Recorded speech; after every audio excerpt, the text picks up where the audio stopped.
রমনার বটমূল মানেই যেন নতুন দিনের সূর্য, নতুন বছর আর ছায়ানটের বর্ষবরণ অনুষ্ঠান। 1967 সাল থেকে এই রমনার বটমূলে প্রতি বছর সঙ্গীতের মাধ্যমে নতুন বছরকে বরণ করে আসছে বাংলাদেশের অন্যতম সাংস্কৃতিক সংগঠন ছায়ানট। 50 বছর আগে বাংলা 1334 সালে খুব ছোট্ট পরিসরে বাংলা নববর্ষবরণ উৎসব শুরু করে সংগঠনটি। কালের পরিক্রমায় এই উৎসবই যেন হয়ে উঠেছে নাগরিক বর্ষবরণের অন্যতম অনুষঙ্গ। কখনো ভোরবেলা যেতাম এবং আমাদের অনেকে থাকতেন যারা স্টেজেই মাকিবু ছিলেন। মাকিবু আমাদের জন্য একদম সমস্ত ফুল, বেলি ফুল একদম রেডি করা থাকতো। হ্যাঁ, ওনার নিজের মাথায় থাকতো এবং উনি সবার মাথায় পরিয়ে দিতেন এবং সবাইকে দিতেন।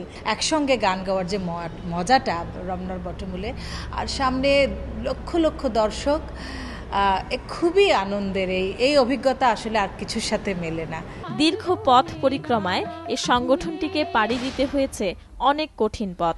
স্বাধীনতার আগে তো বটেই, স্বাধীনতা পরবর্তী বাংলাদেশেও কম প্রতিকূলতার সম্মুখীন হতে হয়নি এই সংগঠনটিকে। শিল্পীরা গান তারা স্বস্তি বোধ করেন না। আমরা এমন একটা দিনের অপেক্ষায় রয়েছি যেদিন এমন নিরাপত্তার চাদরের প্রয়োজন পড়বে না।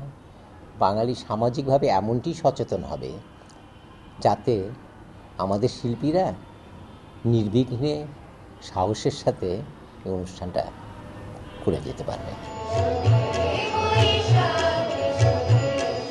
সঙ্গীত সংস্কৃতির চর্চা সূত্রে জাতির শৈল্পিক ও মননশীল মেধার সম্মিলন ও অনুশীলনে কতটা সফল হয়েছে এ আয়োজন, উত্তরে যেন কিছুটা আক্ষেপ পাওয়া গেল সভাপতির কণ্ঠে। এই প্রজন্ম এবং গ্রামের মানুষের কাছে মুক্তিযুদ্ধ এখন ধোঁয়াটে হয়ে গেছে। মানুষকে ভালোবেসে তার জন্য কাজ করবার কথা, দেশকে ভালোবাসবার কথা, এই কথাগুলো আমরা বলতে পারিনি সবাইকে। এখানে আমাদের ঘাটতি। তিনি মনে করেন দেশে জঙ্গিবাদ, প্রতিক্রিয়াশীলতার উত্থান কিংবা সম্প্রীতির বাংলাদেশের ভিন্ন চিত্র, এসব মোকাবিলা করতে হবে সুস্থ সংস্কৃতি চর্চার মাধ্যমে। পারমিতা হিম, সময় সংবাদ, ঢাকা।